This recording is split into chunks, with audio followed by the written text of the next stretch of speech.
This is it, people. We've come a long way. Welcome to probably the last trailer breakdown for Sparking Zero. Let's get right into it. As many of you probably know by now, Kid Goku, now referred to as Goku Teen in the game, is one of the only OG Dragon Ball characters to make it into the base roster. Alright, I guess that's not entirely accurate, depending on how you define an OG Dragon Ball character. Technically, characters like Roshi, Chaozu, Tien, Krillin, and Yamcha can also be considered OG DB characters since they all appeared in Dragon Ball. But considering they also appeared in the Z portion of the show while Kid Goku did not, I guess that makes him the only true original Dragon Ball character. In any case, a unique aspect of the original Dragon Ball cast is that most of them, including Kid Goku, lacked the ability to utilize flight properly. To get around this issue, the Tenkaichi games added a variety of character-accurate gimmicks to enable them to fly. Unfortunately, many of these quirky animations were removed during BT3's development. Even after all these years, we still don't have an explanation for why they were removed. I can only assume the devs found them distracting or something, and that's why I didn't have much hope for the return in SZ. However, things are looking up. I was randomly watching a Sparking Zero preview from IGN when suddenly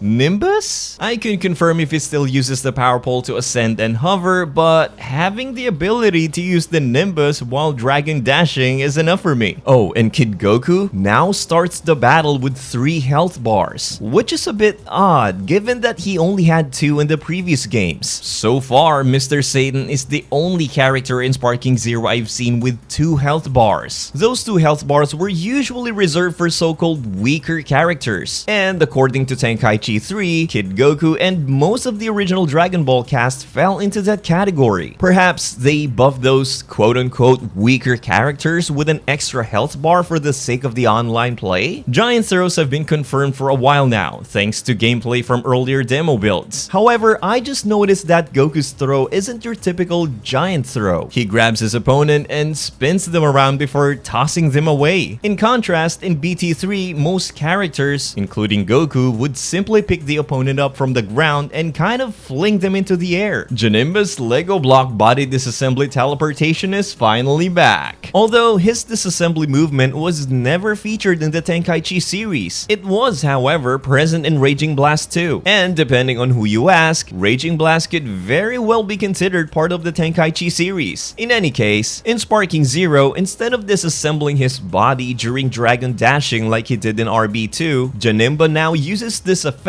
whenever he performs a vanish. Oh, and Janemba still has his Mystic Breath. Mystic Breath is a utility move mostly used by evil demon type characters. You got Tabura, Evil Boo, Janemba, and Oob. Oob's not evil, but he probably inherited it from Boo. The primary use of Mystic Breath is the negation of super attacks. It can be extremely useful to negate those homing super attacks, like Android 13's SS Bomber. I'm really curious whether those super attack negating properties will carry over to SZ. Once again, thanks to IGN's preview of the game, we now have our first look at the character reference mode, which is called the Character Encyclopedia in Sparking Zero. Instead of relying solely on Chi-Chi for commentary, this time we have Bulma and Videl joining in as well. I wonder if Chi-Chi will say something like that again now that Bulma is around. I have no interest in the differences of a Super Saiyan, but those muscles are incredible. Frieza 4 Soldier would probably be the most random addition to the roster. I just know they did it for shits and giggles. But to be fair, he was present in the previous games. Looks like his iconic Energy Wave Blast is back. Now, UI Goku's gameplay is something I was really excited to see. The trailer doesn't reveal much, aside from a few cinematic shots of his supers and ultimate. However, there is some exclusive gameplay captured by a few content creators, so let's talk about it. This Goku Ultra Instinct gameplay was captured by the one and only Globku. I encourage you to check out his video if you want to see the full unedited gameplay. The very first thing I noticed is the fact that UI Goku doesn't shift his stance when charging ki. You see, 99% of the roster has a charging animation whenever they're gathering energy, but UI Goku on the other hand, he he doesn't even move a muscle. Which, to be fair, does fit perfectly for a form like Ultra Instinct. He does, however, shift to a powering up stance when you attempt to enter sparking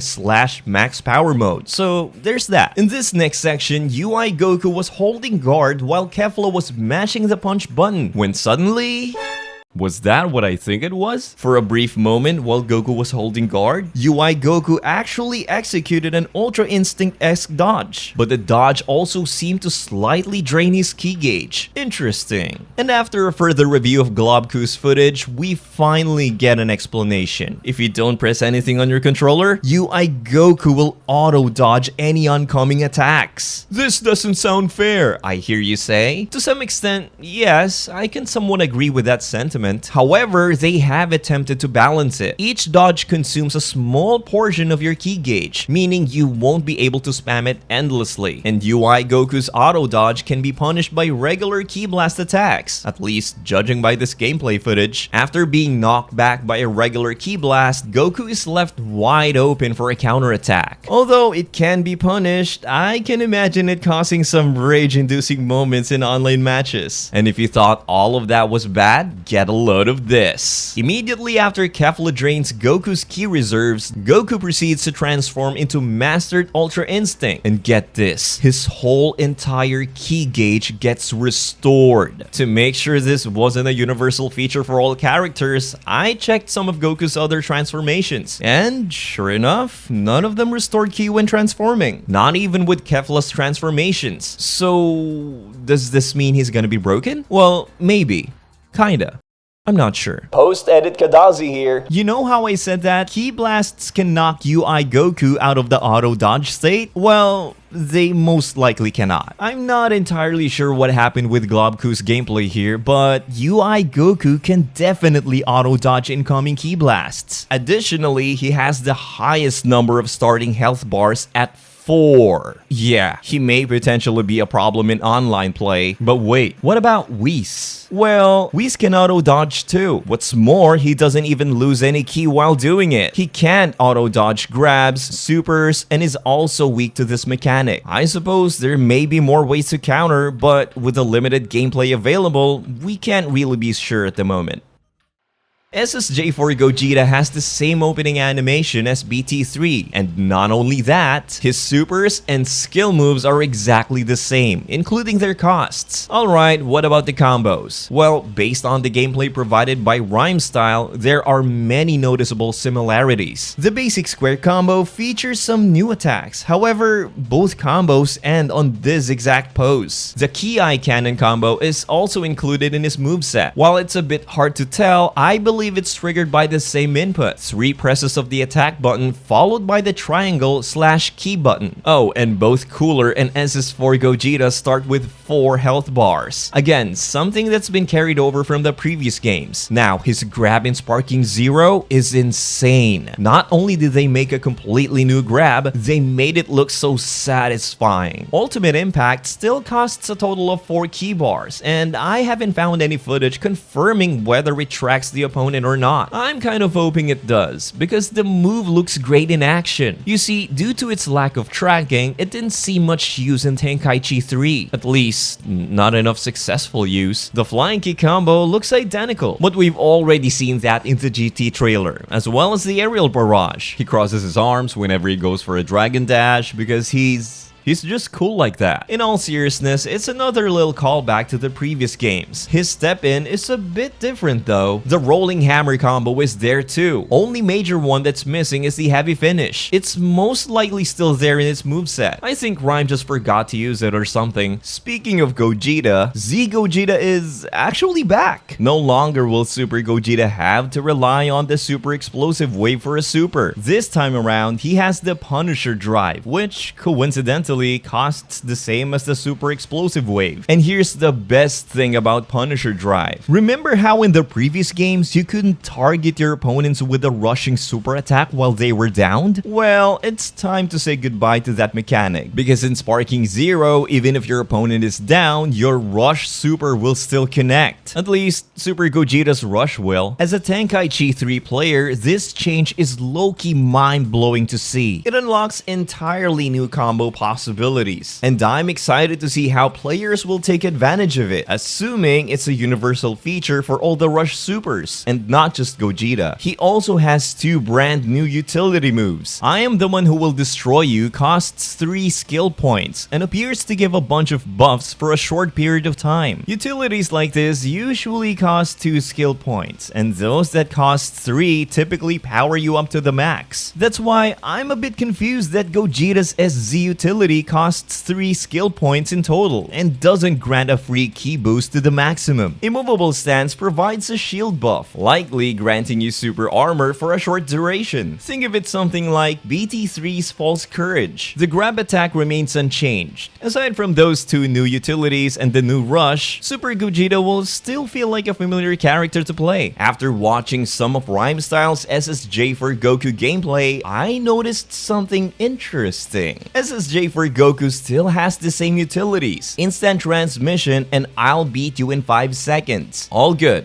right? Well, take a look at the cost of I'll beat you in 5 seconds. 3 skill points. And if you recall, in Tenkaichi 3, that same move had a cost of 2. This led me to conclude that certain buffing utilities like I'll beat you in 5 seconds received a slight nerf in Sparking Zero. This also explains my earlier confusion regarding Super Gogeta's utility and its cost. I'm not entirely sure why they chose to nerf them for SZ, especially since the 2 skill point cost was fairly reasonable for the buffs they provide. Who knows? Perhaps the buffs these utilities offer now are significantly better, which justifies the increase in cost. SSJ4 Goku's heavy finish looks quite similar, but the Ki cannon combo has been slightly modified. Oh, and I mistakenly assumed this move was SSJ4 Goku's 3rd super in my GT breakdown, when in reality, it's just an extension of his Meteor Crash combo, which wasn't in the previous games. By the way, it seems like the Meteor Crash doesn't have the best tracking in Sparking Zero. In BT3, it had perfect tracking, whereas in Sparking Zero, it only charges forward in a straight line. Now, here's something interesting. At first, I thought it was strange that SSJ4 Vegeta's explosive wave now costs 2 skill points. But then I looked at finish sign and surprise! It costs 3 skill points. It seems like Sparking Zero implemented a game-wide skill point increase for all the returning utilities. Personally, I'm a bit puzzled by the decision, but I assume they had a good reason for it. Perhaps it makes sense, but without actually playing the game, it's kind of hard to tell. Right after Vegeta sends Omega flying with his spirit-breaking cannon, Omega quickly recovers and counters with a frickin' Dragon Tornado combo. Honestly, this got me really excited because this is the first time I've ever seen this combo executed in Sparking Zero, and judging by Omega's gameplay, it seems to follow the same input pattern. First, perform a ground slash, then press the key/triangle button twice in quick succession, and finish the combo with a square input. Frost and Kaba have been revealed, but my favorite DBS reveal is definitely God of Destruction Toppo. His Destructive Flare Super looks really good. But other than that, we don't have much gameplay footage of him at the moment. Base Broly has a new rush, or at least a new startup animation for the rush. Really like the reference there. His Energy Wave Super is the same, but the grab is completely new. I always appreciate it when they replace stock moves from the previous games. SSJ Broly throws an Eraser Cannon. Nothing much to say there. But then we get to the big boy transformation. Broly's gigantic hammer has been slightly reworked and now functions as a proper rush attack. For those who don't know, in previous games, you needed to be positioned very close to your opponent for Broly's grab to connect and initiate the move. Cooler is returning, along with his final form. It looks like final form Cooler has a brand new super where he fires an energy wave from his hand. I'm not entirely sure where it's from, but it seems to be a replacement for his Death Beam super. Now, Meta Cooler is really cool.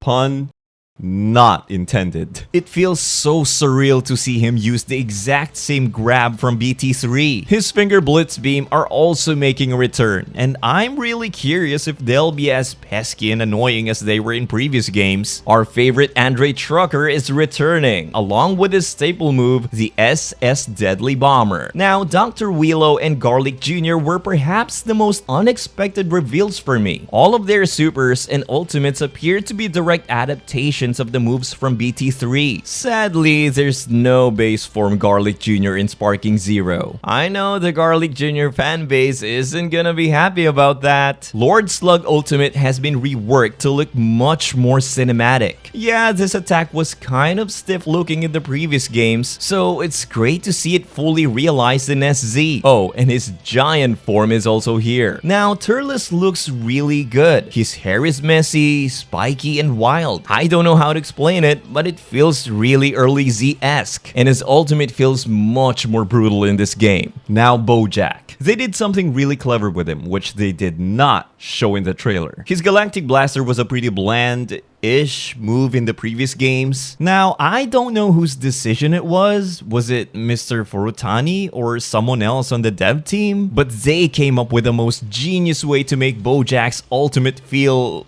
well, ultimate. As the smoke starts to clear, Bojack bursts through, landing a single devastating punch to his opponent. The ultimate concludes with Bojack striking a familiar pose. It's funny in a way. He uses the same move Gohan used to kill him as his ultimate. Hirudegarn returns, more menacing than ever. However, Tapion is here to save the day. He performs his usual Brave/Super, but immediately afterward, if you watched any of the previous demo gameplays of Sparking Zero, you may have noticed that certain ultimates no longer work on giants. And while that was true up until a few weeks ago, thanks to a confirmation from Rhymestyle, someone who has actually played the latest build of the game, as well as the trailer itself, we can finally breathe easy, as giants will once again be targetable for ultimate rush attacks.